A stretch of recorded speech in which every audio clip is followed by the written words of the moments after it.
What's good with it, yo? It's your boy Santo G, back at it. You already know, spreading unity, prosperity, and respect above all. So today, before we get into this, man, I just want to give a shout out to my sponsors. Shout out Killer Kush. If you guys want any of that fly Killer Kush apparel, check them out in the city of Whittier at 13800 Leffingwell Road in the city of Whittier. That's going to be drip fits where you could get that fly drip. And then if you want some of that Zaza, not that haha, let them know I sent you and they're going to give you a pass to go into that back room. And then you could check out what they got going there. Shout out my good people at Killer Kush. I'm going to go ahead and take a little hit of this. And then we're going to get into this.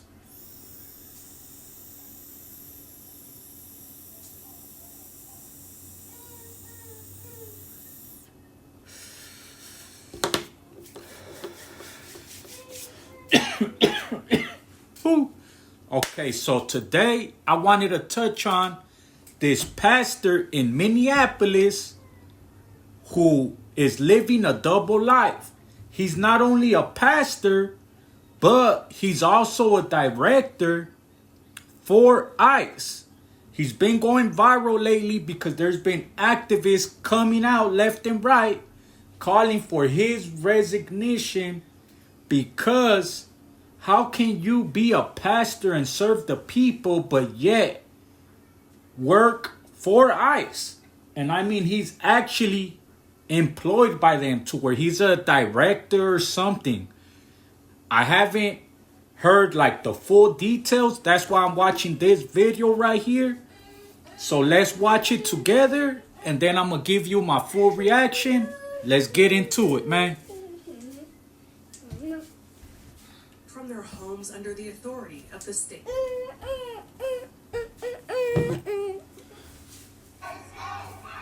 I want to give a big salute to the homie Juan Gonzalez. He's actually the one that sent this to me. The protesters were there for one Let's go. reason, to expose a contradiction. At the center of it stood David Easterwood, one of the pastors at City's Church. David also serves as the acting field office director for ICE, Immigrations and Customs Acting Enforcement field in St. office Paul. director. In that role, David helps lead the very agency responsible for recent raids, family separations, and detentions sweeping through Minnesota and neighboring states. To the protesters, this wasn't abstract politics. This was blood-on-the-ground reality. Local activist Nakima Levy-Armstrong led the Salute group to toward her. the pulpit, where another City's Church pastor was preaching that morning. The protesters' message was intentional. If the church claimed to follow Jesus, then it could not feign ignorance while one of its leaders enforced a system of terrorizing the vulnerable. Several protesters later described the action as moral intervention, an interruption meant to force visibility where silence had been carefully maintained. The lead pastor was visibly rattled and couldn't regain control of the room. There was no sermon, just tension, confusion, and a sudden reckoning That's with wrong. congregants who, by their own admission, had never been told that a senior church figure was also one of the figureheads in ICE. The service ended early. Outside the church walls, the context was far darker. In recent weeks, ICE operations in Minnesota had escalated. Hundreds of agents detained thousands of people, including legal residents and U.S. citizens. Nationwide data showed that 73% of ICE detainees had no criminal convictions. Families vanished overnight. Children came home from school to empty houses. Communities braced for the sound of boots at the door. My heart goes ICE out was to them, already man. under scrutiny. Lawsuits had been filed and protests were spreading. On January 14th, only a week after Renee Good's death, a family of 8 were trying to get home from their son's basketball game when they got caught in the middle of ICE and protesters. It was nighttime and hard to see. An ICE agent yelled at them, "Get the fuck out of here." The parents said, "We're trying." Before they knew it, ICE had thrown a tear gas canister under their car. As it went off, their car lifted up and slammed to the ground. All the airbags deployed and their locks auto-locked, trapping them inside. Tear gas filled their car and the family couldn't see. The parents tried to feel their way around the car and were finally able to unlock a door, getting all of their kids out except for the 6-month-old infant who was trapped in his car seat. Protesters rushed over to help, and the family was ushered inside a community member's house for protection. All my brothers and sisters, I want you guys to see this. They not only attacking Raza, they not only attacking the brown, you feel me? They attacking everybody. Everybody that's not their skin tone, they're attacking, man. This is why I keep saying we gotta stick together, man. All my brothers and sisters, all my Raza, man, we gotta stick together right now more than ever, man. That's a fact. Let's keep going.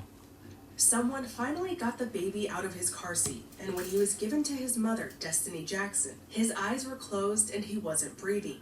She said he had foam around his mouth and looked lifeless. Destiny quickly began giving him CPR, while Good Samaritans poured milk on the other children's eyes. Their oldest child was only 11.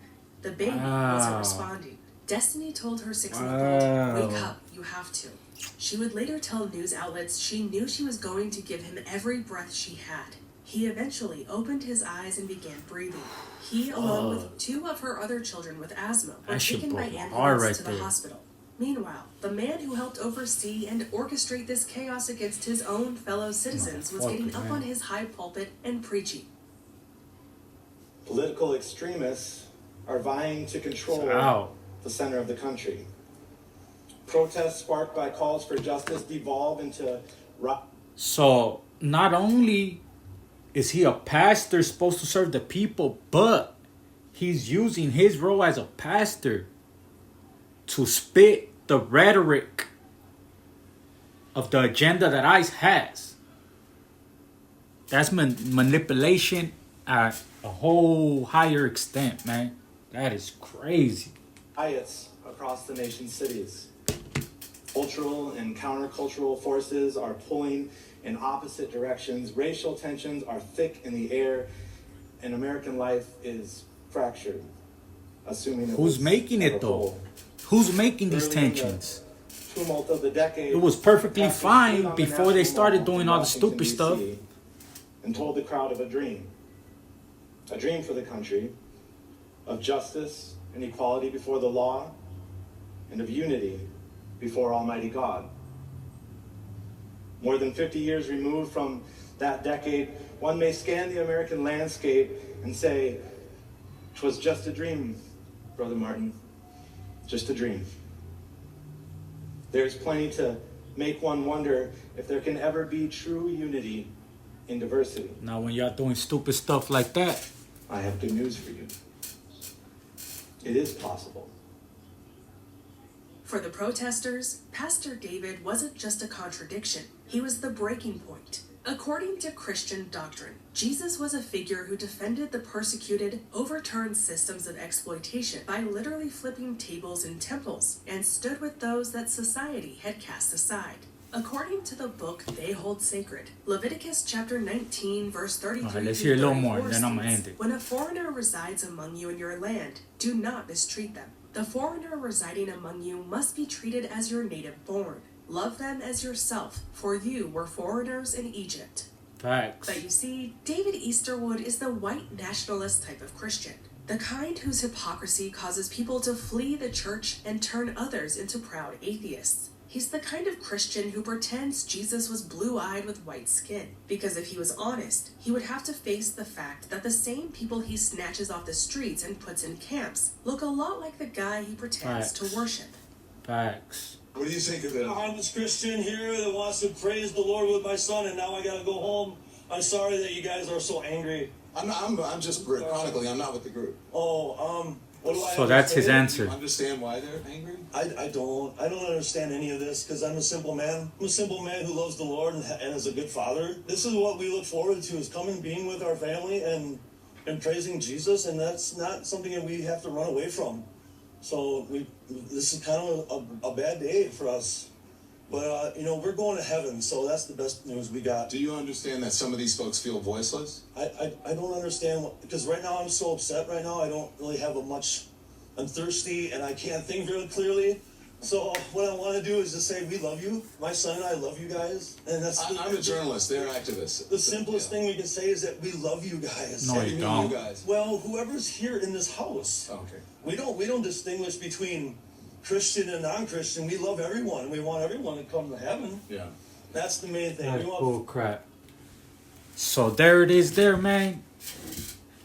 And to me, that is crazy, right? That's manipulation to a whole different extent. Because now he's not preaching the word of the Lord. He's preaching his own rhetoric and his own propaganda, but under the guise of the Lord. So if you ask me, that is way out.